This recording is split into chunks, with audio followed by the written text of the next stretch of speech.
Saya ucapkan terima kasih kepada seluruh Dewan Guru, Bapak Ibu Guru yang telah hadir pada pagi hari ini.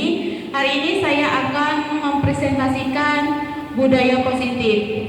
Materi ini saya terima dari saya mengikuti pendidikan guru penggerak. Kurang lebih saya 3 bulan telah mengikuti guru penggerak. Banyak ilmu-ilmu yang saya dapatkan. Saya punya harapan besar kepada Bapak Ibu Guru, satu materi agar apa? Agar kita berubah, Bu, kepada Bapak Ibu. Jadi saya harap keaktifannya ya, Bu. Oke, selanjutnya. Nah, tadi udah dilakukan pembukaan dalam acara ini. Untuk agar berjalan dengan lancar, mari kita berdoa sesuai dengan ajaran kita masing-masing. Doa dimulai.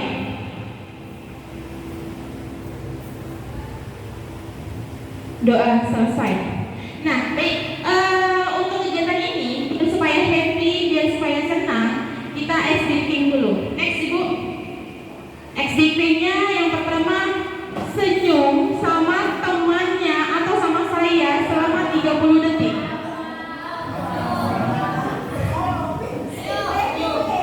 Jadi agar energi positif di dalam diri kita keluar, Ibu.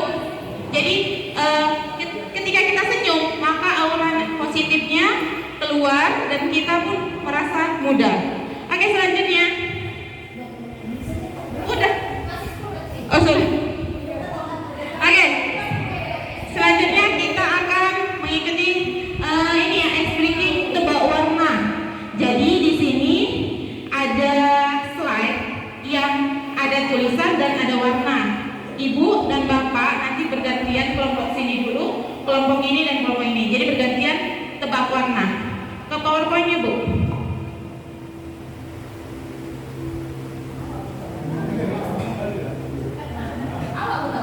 Oke. Di sini nggak ada yang buta warna kan? Slide show. Di depan aja, Bu. Di kelompok ini dulu ya, kayaknya ibu-ibu ini seru ini. Jadi ini fokus otak kanan kita dan otak kiri kita bekerja. Ya, ini kan ini bacanya apa, Bu? Warnanya? Maka yang disebut warnanya. Ya, yang disebut warnanya, bukan tulisannya. Cepat ya, Bu.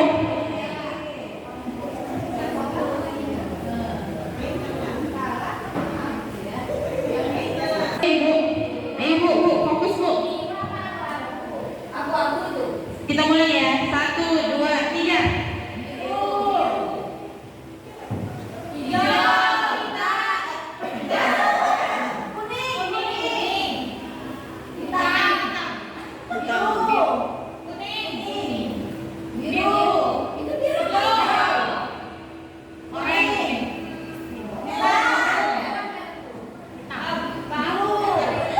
Kita kelihatan ya, fokus otak kanan dan otak kirinya belum sinkron. Baik, kelompok ini, ulangi nih, Bu.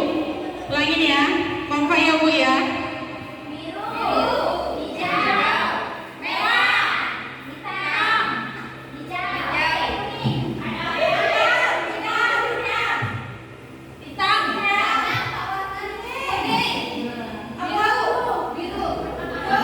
Oke, ternyata walaupun kita udah tua, fokusnya lebih baik musik kayaknya.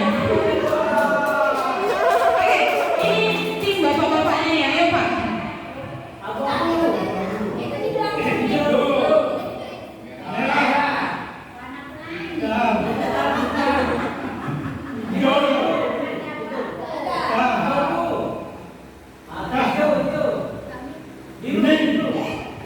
Bacanya Pak. Oke, terima kasih Bapak. Oke, Bu, ke Canva. Terima kasih ya. Itu melatih kita fokus kanan, fokus kiri. Jadi ketika anak kita, Bu, peserta didik, kalau kita buat game, pasti pertamanya ada lebih baik lagi. Nah,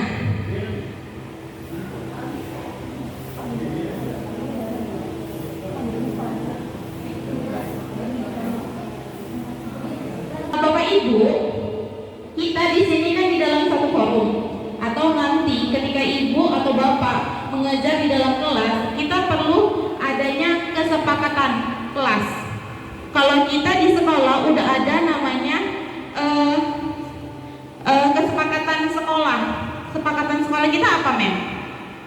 10 budaya malu. Itulah kesepakatan kita kepada siswa. Sebenarnya kesepakatan itu dilakukan biar supaya anak bisa menyepakati. Jadi di kata kesepakatan ini, di forum ini, Bapak Ibu memberi contohnya gini, saling menghargai. Berarti di dalam forum ini kita harus saling menghargai. Jika saya ngomong di depan, maka Bapak Ibu saya harapkan silent di bangkunya. Terus ketika nanti temannya ada mau menyampaikan, dia berbicara, kita juga harus mendengarkan. Yang kedua, menjadi pendengar yang baik. Itu salah satunya tadi ya. Yang ketiga, aktif dalam diskusi. Jadi saya mau di sini mau kesepakatan yang bagaimana yang kita terapkan lagi, Bu. Dan kita buat di sini. Contohnya nggak boleh main handphone. Pendengar yang baik udah. Nanti ini, Bu, keyakinan kelas ini bisa kita terapkan ke dalam siswa-siswi. Jadi ketika kita mengajar, kita bisa menyampaikan, nah kita membuat kesepakatan kelas ya. Biar apa? Biar mereka tertib, Bu. Sebenarnya kesepakatan kelas atau keyakinan kelas itu pada kurikulum merdeka itu wajib diterapkan. Supaya apa? Supaya anak yakin gitu loh, Bu. Yakin tidak melakukan hal tersebut. Contohnya, jangan berisik, tapi jangan ada kata jangan. Disiplin, ya kan, disiplin itu. Jadi saya mau membuat kesepakatan atau keyakinan forum kita. Ini 3 udah saya buat. Ayo Bapak Ibu, siapa yang mau buat lagi? Menyampaikan aspirasi. Oke, fokus dalam kegiatan ini ya Pak ya. Oke. Oke. Diskusi. Berikutnya menjaga kebersihan. Apalagi tidak main handphone. Jadi kita sepakat ya Bu. Ketika saya ngomong di depan jangan ada yang main handphone, tapi kalau misalnya ada keluarga yang nelpon bolehlah diangkat.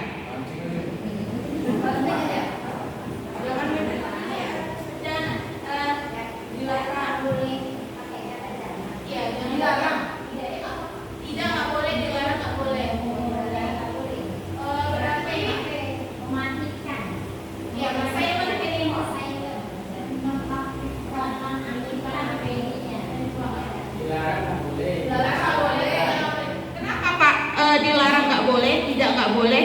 Kenapa? Kata dilarang itu nanti hilang. Jadi mereka mengerjakan. Contohnya, jangan buang sampah. Sampahnya yang diingat, jangannya hilang. Itu yang kita alami kan Bapak Ibu. Jangan ribut. 5 menit ribut lagi. Kenapa? Jangannya hilang. Ini kata-kata positif Bu. Jadi ketika kita udah menyampaikan kata positif, maka dari otak bekerja ke hati.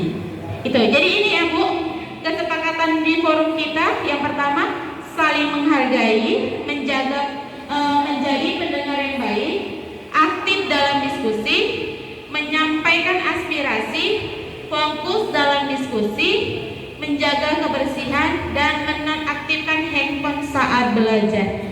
Oke, satu lagi Miss, izin. Bapak Ibu kan mau izin ya nanti ya. Ketika mau keluar, meminta izin. Izin ketika ada keperluan. Oke.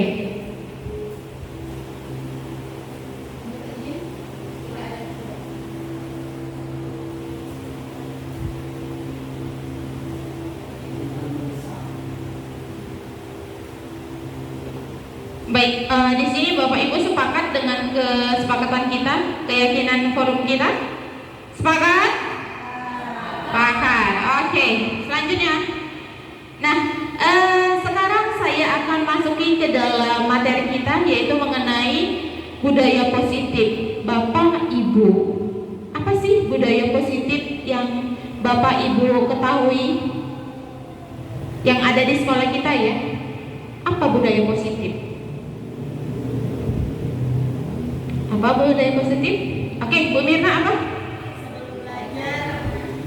Sebelum belajar siswa-siswi berdoa terlebih dahulu.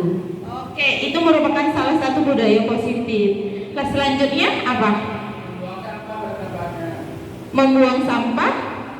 Iya, itu merupakan salah satu budaya positif. Kalau kita bersalaman sama siswa, budaya positif tidak? Ya, kalau kita jalan, siswa kita menundukkan kepalanya, budaya positif tidak? Iya. Sebenarnya yang kita lakukan itu sudah mengatakan budaya positif, tetapi kita sebagai guru tidak mau, ya, tidak mau mengamalkan itu. Hal sepele sebenarnya. Tapi Bu, Pak, kalau budaya positif ini kita terapkan di sekolah, insya Allah sekolah kita itu bisa menjadi sekolah yang berkarakter, seperti karakter profil pelajar Pancasila. Nah, di sini budaya positif itu apa ya? Budaya positif adalah nilai-nilai, keyakinan-keyakinan, dan kebiasaan-kebiasaan di sekolah yang berpihak pada murid. Hal itu dilakukan agar murid dapat berkembang menjadi pribadi yang kritis, penuh hormat, dan bertanggung jawab. Jadi ketika kita, Bu, contohnya kalau kita mau memberi contoh kepada siswa, kita harus diri kita dulu. Contoh, kalau misalnya kita makan sambil berjalan, pasti muridnya lebih dari berjalan. Kalau kita jalan dengan santai, kita tidak menyapa siswa, pasti mereka begitu juga melakukan kita. Tapi kalau kita berjalan, nak sikit nak, halo, pasti besok-besok kita lewat, pasti dilakukan itu. Kalau nggak percaya, Ibu nanti di ajaran tahun pelajaran baru Ibu lakukan. Insya Allah pasti bisa kita terapkan. Jadi ketika kita mau membuat siswa kita berkarakter, tapi diri kita tidak berkarakter, tidak bisa, Bu. Itu omong kosong. Jadi kalau kita mau menciptakan siswa yang berkarakter, maka dari dirinya guru dulu. Oke, selanjutnya Bu. Nah, ini materi-materi yang akan saya sampaikan. Bapak, Ibu, kalau kita guru yang baik pasti menerapkan budaya positif tadi. Kalau kita, saya ulangin ya, biar lebih fokus lagi. Kalau kita guru yang baik, pasti kita akan menerapkan budaya positif. Kenapa? Seorang guru yang baik harus memiliki kemampuan dalam mewujudkan budaya positif di lingkungan sekolah. Budaya positif tersebut dalam dijalankan dengan menerapkan konsep-konsep inti. Nah, keenam ini materi akan saya sampaikan nanti. Yang pertama, disiplin positif. Yang kedua, motivasi perilaku manusia. Yang ketiga, keyakinan sekolah atau kelas. Yang keempat, kebutuhan dasar manusia. Yang kelima, posisi kontrol restitusi. Dan yang keenam, segitiga restitusi. Next. Yang pertama, disiplin positif. Oke, selanjutnya. Oke, arti dari tujuan disiplin positif. Disiplin positif adalah suatu hal atau cara untuk menerapkan kedisiplinan diri pada anak untuk mengajarkan anak lebih bertanggung jawab dan menumbuhkan kesadaran diri berdasarkan nilai-nilai kebajikan yang ada di dalam profil pelajar Pancasila. Bapak Ibu, nilai-nilai kebajikan yang seperti apa yang harus kita terapkan ke dalam siswa-siswi kita? Apa sih nilai kebajikan itu, Bu? Saling tolong menolong, oke. Gotong royong, terus kerjasama, saling menghargai. Oke, nah semua itu berada di dalam profil pelajar Pancasila, ya. Tujuannya itu adalah dari disiplin positif, itu merupakan hal yang lebih baik ke arah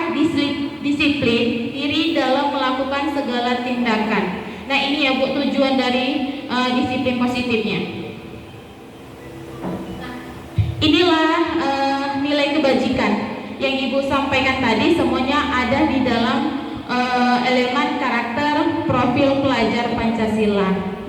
Beriman, bertakwa kepada Tuhan Yang Maha Esa, mandiri, berkebinekaan tunggal, global, bergotong royong, kreatif, dan bernalar kritis. Bapak Ibu, sebenarnya ketika kita mengamalkan semuanya ini pada diri kita dulu, baru siswa, insya Allah karakter siswa kita terbentuk. Tapi kalau kita mengharapkan dari siswa saja dan tidak dari diri kita, maka tidak akan terbentuk karakter keenam ini. Oke, sampai di sini ada yang mau bertanya? Oke, nanti aja ya Bu. Oke, next. Oke, sekarang kita motivasi perilaku manusia. Motivasi perilaku manusia.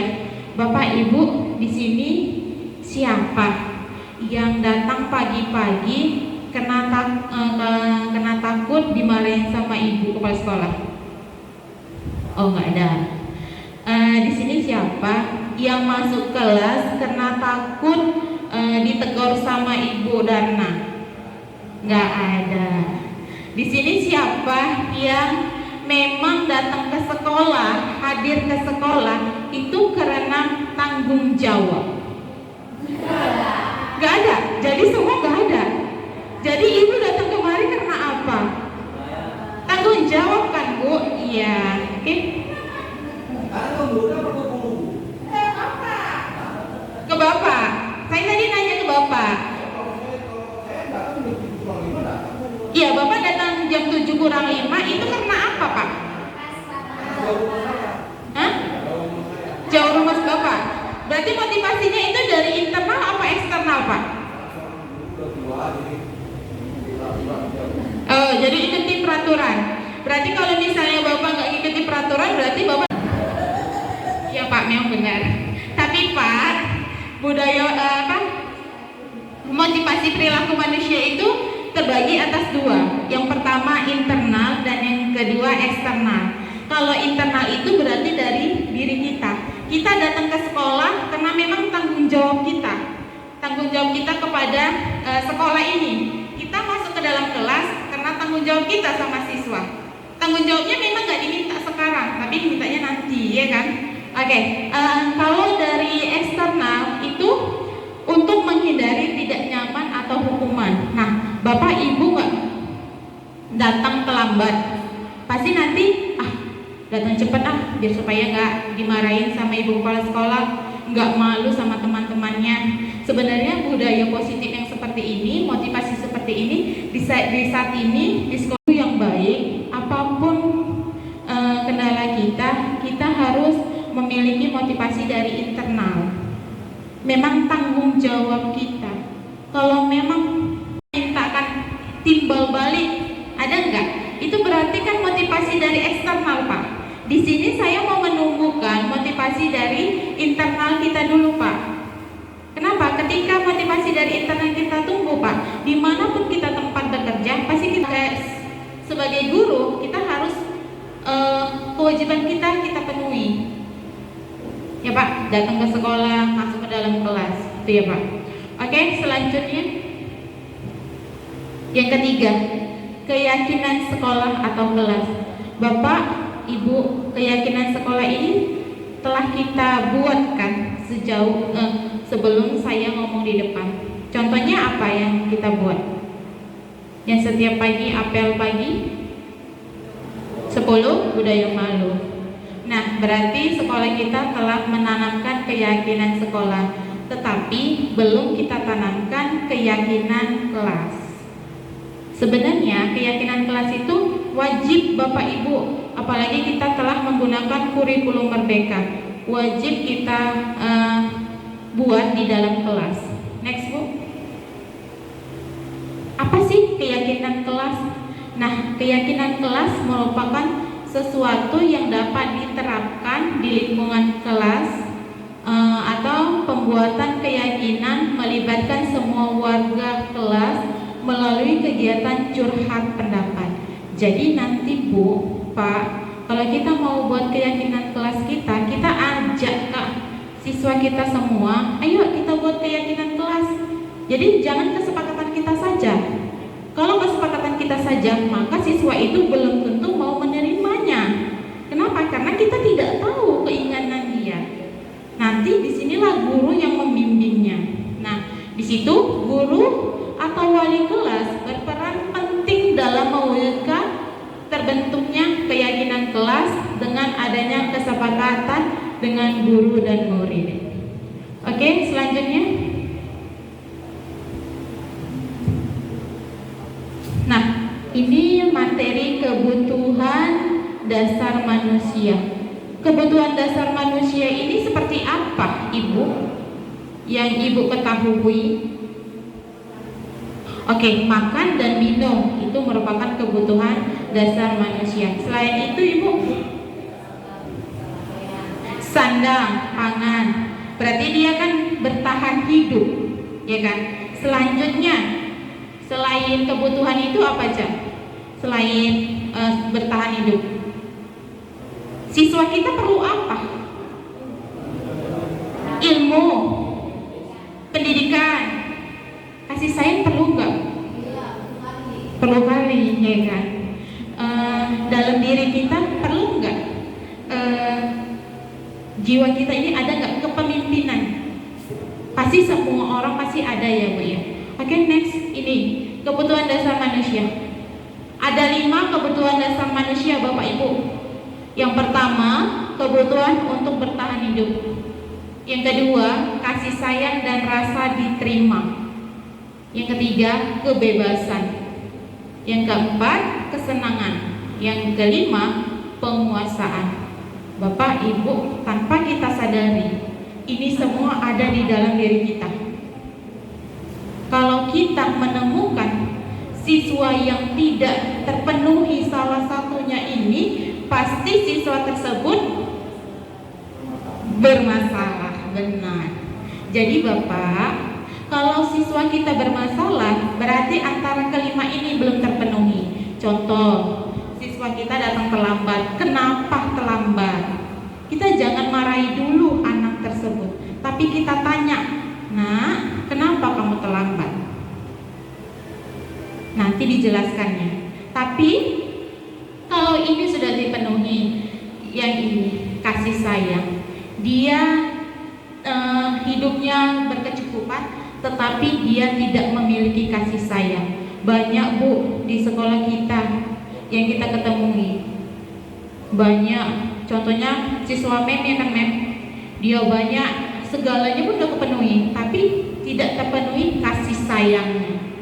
Itu berpengaruh Bu. Nah, selanjutnya kebebasan. Siswa-siswi kita Bu perlu namanya kebebasan. Kebebasan yang seperti apa di sini? Kebebasan berpendapat. Jadi ketika siswa kita menyampaikan aspirasi, kita dengar aja dulu. Tapi ketika mereka melakukan yang negatif, maka kita yang membuat, "Nak, ngomongnya jangan kayak gitu. Nak, harus seperti ini." Gitu ya Bu. Kesenangan. Nah, siswa-siswi kita pada dasarnya kan itu usia di bawah 18 tahun. Mereka masih perlu kesenangan. Jadi sebelum kita belajar, kita refleks. Maunya kayak mana Nak? Kita main games Bu, main 5 menit aja waktu untuk ke anak. Tapi nanti setelah itu kita fokus ke pembelajaran. Pasti anak itu fokus. Nah, selanjutnya penguasa. Nah, siswa-siswi kita maunya penguasa. Aku maunya gini Bu, malah kita yang diatur ya kan Bapak Ibu. Tapi kalau bisa jangan seperti itu. Kita yang mengendalikan, karena di dalam kelas itu kitalah sebagai coachnya. Kitalah sebagai gurunya, sebagai pamongnya, sebagai penuntun dia. Oke, selanjutnya. Nah, Bapak Ibu, ini ada sedikit video yang saya ambil dari guru penggerak ya. Nah, ini dia. Ini mengenai kebutuhan dasar manusia. Ibu dan Bapak guru hebat untuk membangun budaya sekolah yang positif dengan lingkungan yang aman dan mendukung murid untuk menjadi muda, seimbang, dan bahagia, salah satu upaya yang dapat dilakukan oleh guru adalah memahami kebutuhan dasar yang mendasari perilaku murid. Pada video kali ini, kita akan membahas tentang 5 kebutuhan dasar manusia.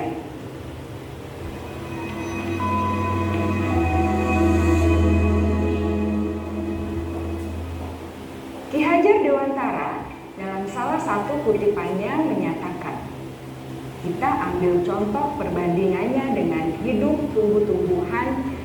Seorang petani dalam hakikatnya sama kewajibannya dengan seorang pendidik yang menanam padi misalnya. Hanya dapat menuntun tumbuhnya padi. Ia dapat memperbaiki kondisi tanah, memelihara tanaman padi, memberi pupuk dan air, membasmi ulat-ulat atau jamur-jamur yang mengganggu hidup tanaman padi, dan lain sebagainya. Ketika guru memahami kebutuhan apa yang mendasari perilaku murid, dan guru berusaha menuntun dan mendukung murid dalam memenuhi kebutuhannya secara positif, pada hakikatnya guru tersebut ibarat seorang petani yang sedang berusaha memahami kebutuhan masing-masing tanaman. Dan ia berusaha memenuhi kebutuhan tanaman tersebut agar dapat tumbuh dengan subur dan maksimal. Dr. William Glasser, seorang psikiater dari Amerika Serikat, menyatakan bahwa seluruh tindakan manusia memiliki tujuan tertentu, yaitu memenuhi kebutuhan dasarnya. Ketika kelima kebutuhan dasar telah terpenuhi secara memadai, maka murid akan tumbuh dengan seimbang dan bahagia. Sebaliknya, ketika kebutuhan dasar tidak terpenuhi dengan baik, maka seseorang akan mengalami emosi negatif seperti bosan, sedih, dan kecewa. Bahkan mereka dapat melakukan perbuatan yang bertentangan dengan nilai-nilai kebajikan atau melanggar peraturan.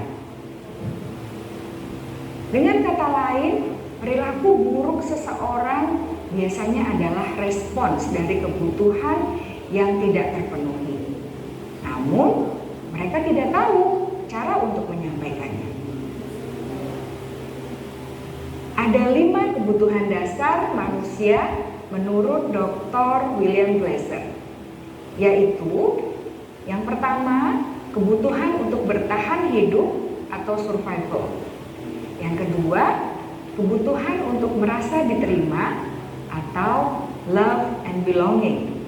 Yang ketiga, kebutuhan akan kebebasan atau freedom. Yang keempat, kebutuhan akan kesenangan atau fun. Dan yang kelima, kebutuhan akan penguasaan atau power.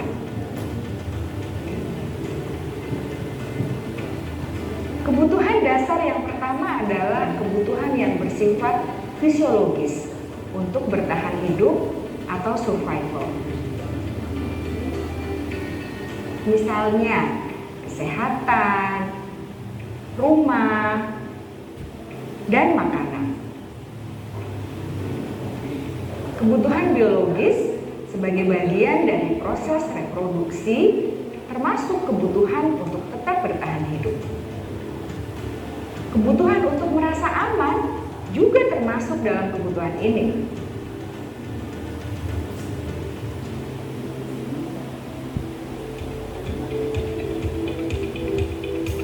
Agar murid dapat belajar dengan baik, kebutuhan mereka akan rasa aman, pangan, sandang, dan papan harus terpenuhi. Bagaimana mungkin mereka dapat belajar dengan baik bila mereka datang ke sekolah dengan perut yang lapar atau bila rumah mereka kebanjiran?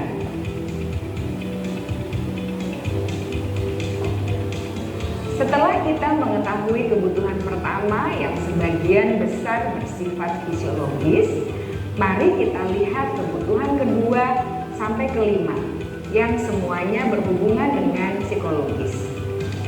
Mari kita lihat kebutuhan yang kedua, yaitu kebutuhan akan perasaan diterima oleh kelompok atau komunitasnya, atau kebutuhan love and belonging. Kebutuhan ini meliputi keinginan untuk tetap terhubung dengan orang lain seperti teman, keluarga, teman kerja, dan kelompok di mana kita tergabung. Setiap murid ingin menjadi bagian yang berharga dari kelas dan juga sekolah. Mereka juga ingin diterima oleh orang lain dan kelompoknya. Bahkan, murid yang terlihat paling cuek pun jauh di dasar hatinya pasti ingin merasa diterima. Sebagai guru, seharusnya kita dapat menerima murid kita apa adanya, sesuai dengan kodratnya. Karena setiap murid adalah unik. Mereka memiliki kekuatannya masing-masing, sehingga guru seharusnya bisa menciptakan kesempatan untuk murid berkolaborasi dan memiliki ikatan emosi satu sama lain. Murid-murid yang memiliki kebutuhan yang besar untuk merasa diterima, biasanya mereka belajar karena suka pada gurunya, dan mereka juga suka bekerja dalam kelompok. Kebutuhan yang ketiga adalah kebutuhan akan kebebasan atau kebutuhan membuat pilihan. Murid harus diberi kesempatan untuk membuat pilihan dan bertanggung jawab atas pilihan yang mereka telah ambil. Memberi mereka kebebasan bukan berarti membiarkan mereka melakukan apa saja yang mereka mau, melainkan lebih memberi mereka kesempatan untuk membuat pilihan, menyuarakan pendapat mereka dengan percaya diri, dan memberi mereka kesempatan untuk mencoba hal-hal yang baru. Pembelajaran dengan metode yang beragam dan menarik juga akan memenuhi kebutuhan murid tentang kebebasan ini. Pembelajaran berdiferensiasi di mana guru menyediakan beberapa jenis tugas yang bisa dipilih oleh murid sesuai minat mereka, sangat baik untuk mengembangkan murid menjadi lebih mandiri dan memiliki motivasi internal. Karena kebutuhan akan kebebasan pada dasarnya adalah kebutuhan untuk mandiri, memiliki otonomi, memiliki pilihan, dan mampu mengendalikan arah hidupnya sendiri.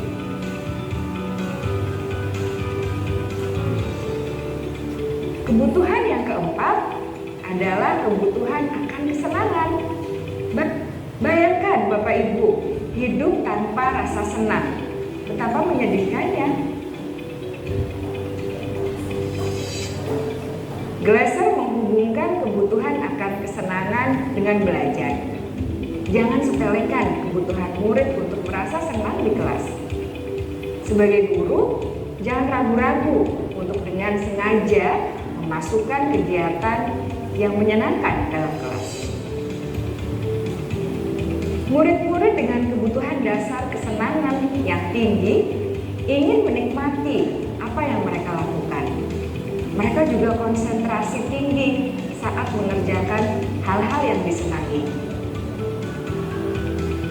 sesuai dengan nilai. Oke, Bapak, Ibu, itu adalah video sedikit tentang kebutuhan dasar manusia. Nah, Bapak, Ibu, kalau misalnya kelima tadi sudah terpenuhi dari siswa kita, maka mereka akan berjalan layaknya siswa pada umumnya. Tapi kalau salah satu aja yang tidak terpenuhi, maka akan ada terkendala. Maka kita sebagai guru pun harus pandai melihat ini siswa kenapa ya. Jangan langsung kita melihat kesalahannya, tapi kita lihat latar belakangnya kenapa. Jadi ketika kita menyelesaikan satu siswa, kita tidak memiliki latar belakangnya, apapun yang kita sampaikan pasti tidak akan mau diterima, Bu. Kenapa? Karena kita tidak bisa memenuhi kebutuhannya dia. Jadi pandai-pandai kita Bu sebagai guru ya di sekolah yang menghadapi berbagai macam tingkah yang unik. Kita kalau sudah memilih profesi guru, maka kita siap dengan hal itu. Guru sepanjang hayat belajarnya Bu, jangan pernah stop.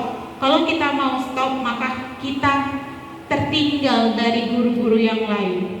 Jadi saya harap kepada teman-teman saya, yuk kita bergerak menuju Indonesia Emas.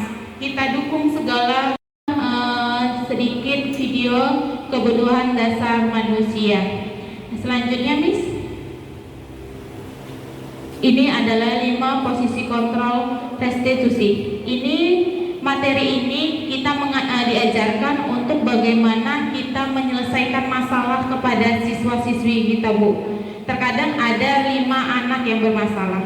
Kita hadapi kelimanya ini, yang berubah hanya 3, yang 2 lagi mengulang lagi. Kenapa? Dari saya bisa diterapkan. Nah, 5 posisi kontrol restitusi. Yang pertama, penghukum. Ternyata Bu, itu adalah perilaku guru yang salah. Ketika kita melakukan hukuman kepada siswa, besok lagi diulangi. Karena kita siswa SMK itu lebih pintar daripada kita. Kita tidak tahu maunya bagaimana. Jadi kita sebagai guru Bu, jangan marah, bolak-balik marah. Kita dengan intonasi tinggi. Kenapa kamu terlambat? Kenapa kamu gini? Yakinlah Bu, besok ketika kita jumpa sama kita, benci akan diingat sampai dia besar nanti. Itu Bu Darna seringkali marahin aku gara-gara ini. Jumpa kita pun di jalan gak mau negor. Tapi kalau kita dengan kelembutan, santai, kita tahu kebutuhan dasar manusianya tadi apa, kurangnya apa, insya Allah mereka akan memahami. Yang kedua, pembuat merasa bersalah. Kita terkadang sering sama siswa kita, kau kan yang ngapain tadi kan? Kau gara-gara kau dia nangis. Nah ini, alhasil Bu, kita ajak ngomong nanti berdua, dia bohong. Kenapa kamu ngapain gini? Kenapa? Pasti dia bohong. Kenapa? Kita udah buat dia merasa bersalah. Dia udah kecil hati. Itu sering kita lakukan. Sebenarnya itu tidak boleh Bu. Nah, merasa seperti teman. Nah, janganlah tidur di dalam kelas. Nanti kalau nggak mau tidur di dalam kelas, tunggu ibu nggak ada baru tidur, boleh. Itu pun juga nggak boleh Pak, Bu. Ternyata perilaku yang kita lakukan itu salah. Nah, yang berikutnya pemantau. Kita hanya memantau. Jadi posisi yang benar itu adalah posisi manajer. Sebagaimana manajer mengarahkan kita, harus seperti ini ya, harus seperti ini. Setelah itu kita lihat, kita contohkan. Setelah itu kita evaluasi. Jangan kita biarkan aja. Contohnya kita menghadapi anak yang absen. Selama sebulan dia absen terus, kita marahi dia. Kita nggak tahu nih kenapa dia absen, kenapa dia gini. Terus kita buat dia merasa bersalah. Kita nggak tahu nih apa masalah kita buat aja dia. Kenapa kamu absen? Sebenarnya itu hal yang tidak dibolehkan. Di sini ada cuplikan video Bapak Ibu yang bagaimana mengatasi siswa-siswi bermasalah.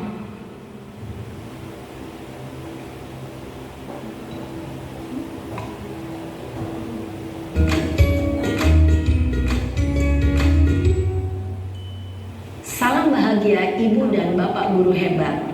Dalam penerapan disiplin positif restitusi, salah satu program yang dikembangkan adalah 5 posisi kontrol. 5 posisi kontrol dalam restitusi adalah proses perjalanan seorang pendidik agar dapat mengenali dirinya. Pada video kali ini, kita akan membahas tentang 5 posisi kontrol yang dikembangkan oleh Diane Gossen dan contoh penerapannya.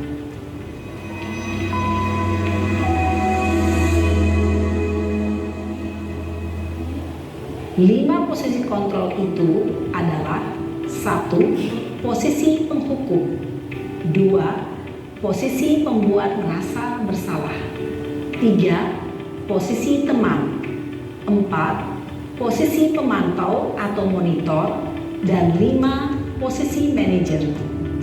Untuk lebih memahami kelima posisi tersebut, mari kita saksikan kasus Naren yang terlambat hadir 20 menit di sekolah dan melihat bagaimana kelima posisi kontrol dalam menghadapi masalah tersebut.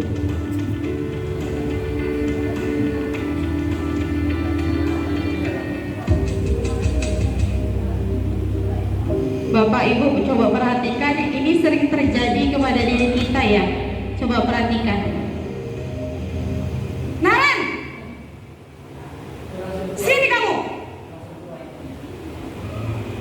Selamat pagi, Bu. Selalu terlambat. Kamu deh, pasti terlambat. Maaf, Bu. Saya Apa?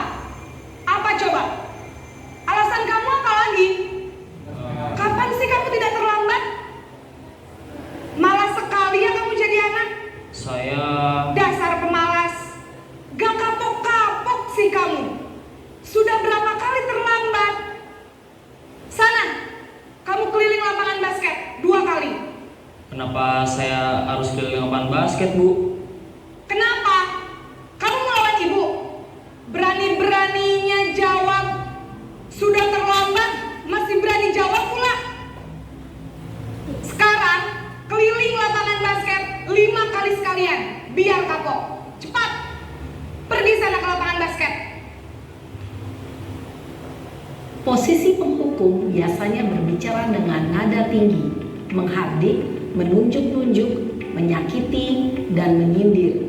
Hukuman bisa berupa fisik maupun psikis. Ibu dan bapak guru hebat. Dampak yang terjadi pada murid ketika guru berada pada posisi penghukum adalah murid cenderung akan memberontak, bahkan menyimpan dendam.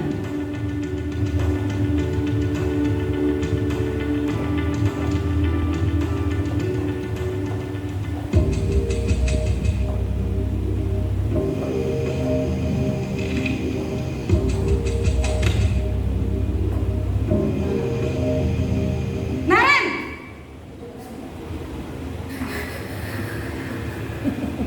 Selamat pagi, Bu. Naren. Kamu kenapa terlambat lagi, nak? Ya Tuhan, Naren. Kamu senang ya bikin ibu susah ya? Kalau kamu terlambat lagi, nanti ibu yang ditegur bapak kepala sekolah, nak. Disangka ibu tidak bisa membina kamu. Duh, gimana ini?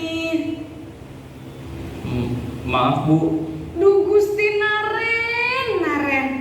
Kamu suka ya kalau ibu ditegur bapak kepala sekolah? Terus, sekarang ibu harus tulis apa ini di buku absen? Ini kamu sudah sering terlambat loh. Ibu harus apa coba? Maaf, Bu. Maaf sekali. Ya sudah, lain kali jangan bikin ibu susah lagi ya nak ya. Ibu tidak akan kuat lagi kalau kamu begini terus. Bisa jantungan kalau ibu ditegur bapak kepala sekolah. Sana cepat ke kelas. Maaf ya, Bu. Maaf sekali. Posisi pembuat rasa bersalah berbicara dengan nada tenang, cenderung lembut. Namun kata-kata yang diutarakan membuat murid merasa menjadi orang yang gagal, memandang buruk dirinya sendiri, merasa tidak berharga, dan tidak sanggup membahagiakan orang lain. Ketika guru mengambil posisi pembuat rasa bersalah, murid akan menganggap dirinya yang bersalah dan ia akan menyimpan emosi negatif tersebut di dalam dirinya.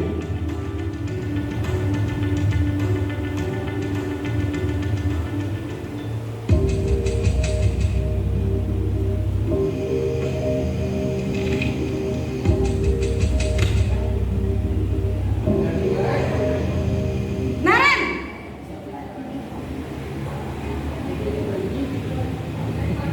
Selamat pagi, Bu. Wah, sudah jam berapa ini nak? Terlambat lagi ya sayang. Iya, Bu. Habis ibu saya lupa bangunkan saya, Bu. Kamu malah menyalahkan ibu kamu. Kamu bukannya anak yang larinya paling kencang.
Posisi mana yang dapat menunjang motivasi intrinsik murid?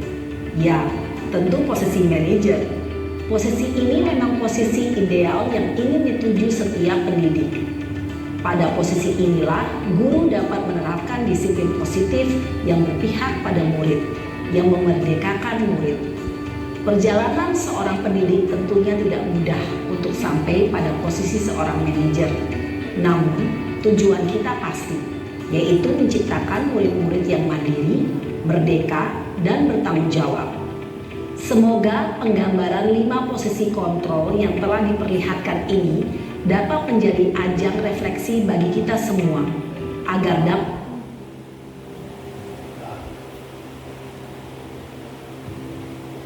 Oke, Bapak Ibu, itu adalah video dari 5 posisi kontrol kita. Nah, dari 5 video itu mana yang sering kita alami? Mana yang sering kita buat? Pasti yang pertama. Nah, Bapak Ibu, untuk kedepannya kita berubah lebih baik lagi ya.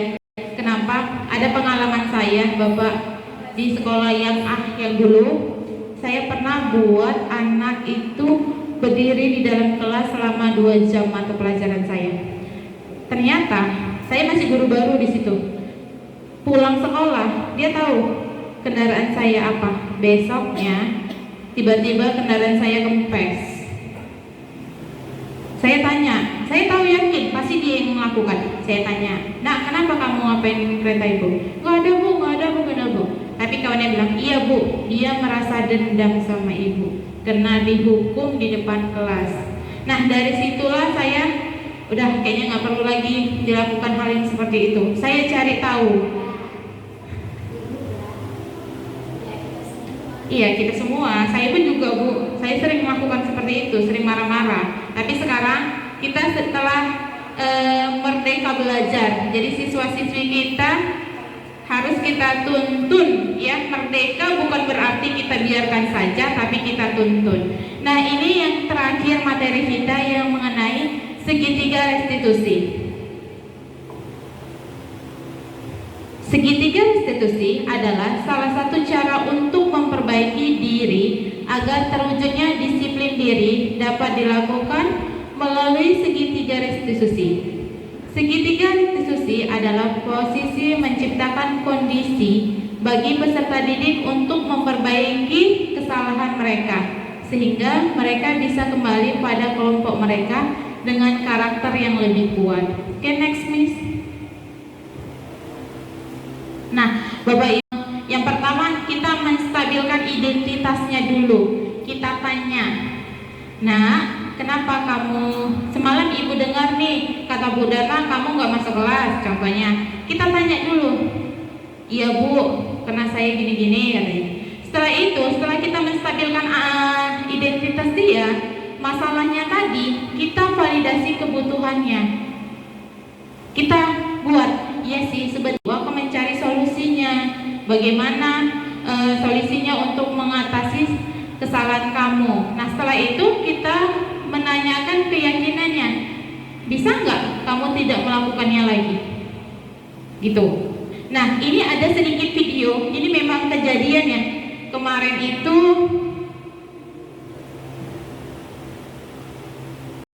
perkenalkan, nama saya Darna Susila, calon guru penggerak angkatan 10, fasilitator Ibu Rosiana Agustina Ibu Siman. ini adalah salah satu video yang saya ambil dari di sekolah kita. Segitiga Saya restitusi. mengenai Segitiga restitusi merupakan proses penciptaan kondisi bagi peserta didik untuk memperbaiki kesalahan mereka sehingga mereka bisa kembali pada kelompok mereka dengan kriteria yang lebih kuat. Segitiga restitusi memiliki 3 tahapan. Yang pertama, menstabilkan identitas. Yang kedua, validasi tindakan yang salah. Dan yang ketiga, menanyakan keyakinan. Tahapan segitiga restitusi. Di sini ada 3 tahapan. Yang pertama, menstabilkan identitas, yaitu jika anak berbuat salah, maka ada kebutuhan dasar mereka yang tidak terpenuhi. Bagian dasar segitiga restitusi memiliki tujuan untuk merubah orangnya. di sini apa yang bermaunya? Ibu akan mencari solusinya. Guru untuk mengatasi permasalahan saat pembelajaran akuntansi, dan saya akan belajar secara Next terakhir tidak masuk ke dalam kelas. Bu ya, siswa Devi pulang terlebih dulu. Teks dialognya.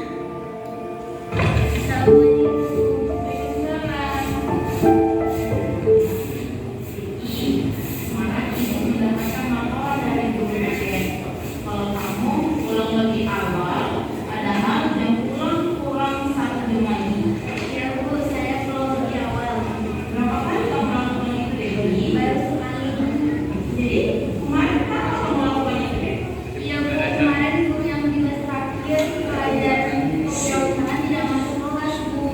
Apakah sudah kamu tanya untuk tiket kenapa ibu tidak masuk? Belum Bu. Jadi pulang lebih awal dari sekolah itu merupakan perbuatan yang salah kan? Iya Bu.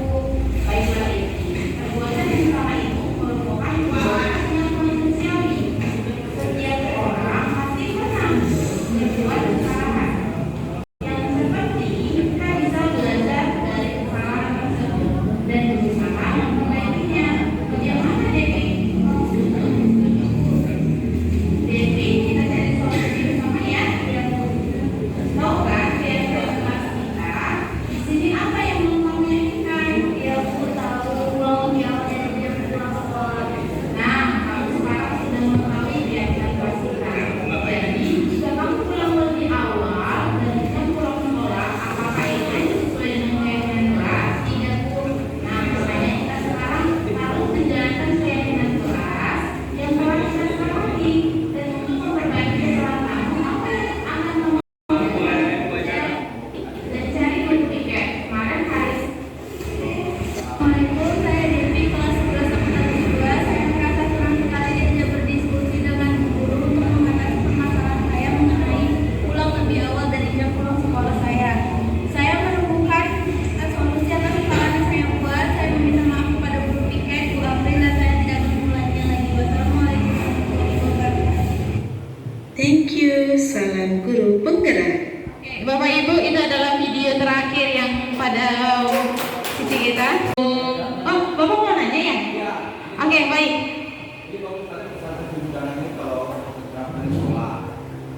Kemudian yang saya tanyakan adalah tentang keyakinan sekolah atau keyakinan kelas dengan budaya malu. Budaya malu itu sudah 10 tahun yang lalu kita ciptakan. Sekarang kurikulum mereka. Apakah perlu direvisi lagi tentang budaya malu itu? Yang kedua tentang budaya positif. Budaya positif apa yang kita dapat dari kedua perbandingan anak? Dua perbandingan anak yang selalu tidak pernah datang, kemudian yang anak yang pintar. Gimana Pak tadi? Dua anak yang gimana? Budaya malu apa ya? Budaya positif apa yang kita dapat terhadap dua perbandingan anak Yang pertama, anak yang selalu bermasalah, kemudian anak yang tidak bermasalah. Terima kasih. Oke, Bapak, yang pertama tadi kan udah 10 tahun nih sekolah kita, kurang lebih ya 10 tahun telah dikuatkan 10 budaya malu. Nah sebenarnya Pak, sekolah itu membuatnya itu udah bagus. Cuman katanya tadi itu kita buat lebih positif. Nanti ajaran baru nanti saya bilang sama ibu kepala sekolah, kita rubah kata-katanya itu lebih positif. Jadi ketika kata-kata itu positif, maka anak itu pun dari otak ke hati positif yang dikeluarkan. Nah sedangkan kan salah satunya malu makan sambil berjalan. Ya seharusnya makan dengan tertib atau makan dengan duduk gitu ya kan. Jadi jangan ada malu makan sambil berjalan. Malunya hilang, tinggal makan yang berjalan. Maka nanti itu akan direvisi, nanti kita bentuk ya. Biasanya kan kalau semester baru, ajaran baru kita selalu kapan ya Pak ya? Nanti kita revisi lagi Pak. Kenapa? Karena selama 10 tahun budaya malu itu hanya beberapa persen aja, bahkan 2 atau 3% aja siswa melakukan itu. Selebihnya hanya lewat. Dilarang merokok, dilarangnya hilang, tinggal rokoknya. Nah seharusnya kalau kita menggunakan bahasa positif yang bermakna di hati dia, kena di hati dia gitu. Jadi nanti saya ajukan kepada kepala sekolah. Dan yang kedua tadi Bapak suruh bandingkan budaya positif mana yang mereka budaya positif apa yang kita dapatkan dari 2 perbandingan anak. Yang pertama anak yang bermasalah selalu, yang kedua tidak pernah bermasalah. Nah kalau kita ada anak yang bermasalah Pak, kita tanya dulu pertama alamat rumahnya di mana. Masalahnya apa Pak? Misalnya dia terlambat nih, kita tanya rumahnya di mana, datang ke sekolah naik apa. Setelah itu kalau udah dijawabnya, terus kita tanya latar belakangnya bagaimana. Ada nggak ibunya di rumah? Ada nggak yang bangunin dia? Itu kan menjadi faktor dia gitu kan Pak. Kalau kita bandingkan budaya positif mana yang lebih baik, anak yang berprestasi tadi daripada anak yang bermasalah gitu Pak. Jadi kita bandingkan, kita anak dibandingkan pun juga nggak mau Pak. Jangan sempat kita menyelesaikan masalah, tengok itu si A rajin dia datang, rajin ini nggak bisa Pak sekarang kayak gitu. Pasti dia bilang ojo dibanding-banding gitu.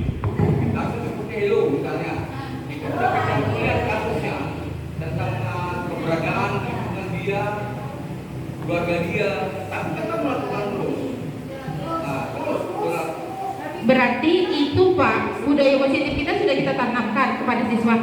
Tinggal kita bersama orang tuanya Pak. Berarti dari lingkungan di rumah dia belum terpenuhi budaya positif tadi, menganggap sekolah itu. Saya ucapkan terima kasih kepada Bapak Ibu guru yang telah mendukung.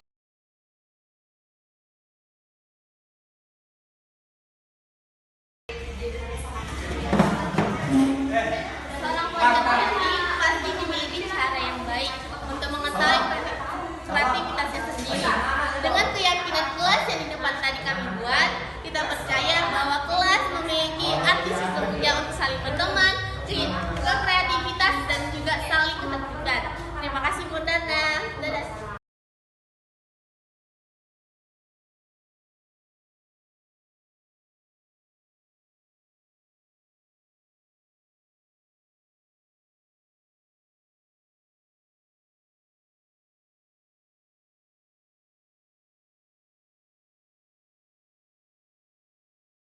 Assalamualaikum, saya Devi, kelas 11 akuntansi 2. Saya merasa senang sekali diajak berdiskusi dengan Bu Guru untuk mengatasi permasalahan saya mengenai pulang lebih awal dari jam pulang sekolah saya. Saya menemukan solusi atas kesalahan yang saya buat. Saya meminta maaf kepada Guru Piket, Bu April, dan saya tidak akan mengulanginya lagi. Wassalamualaikum warahmatullahi wabarakatuh.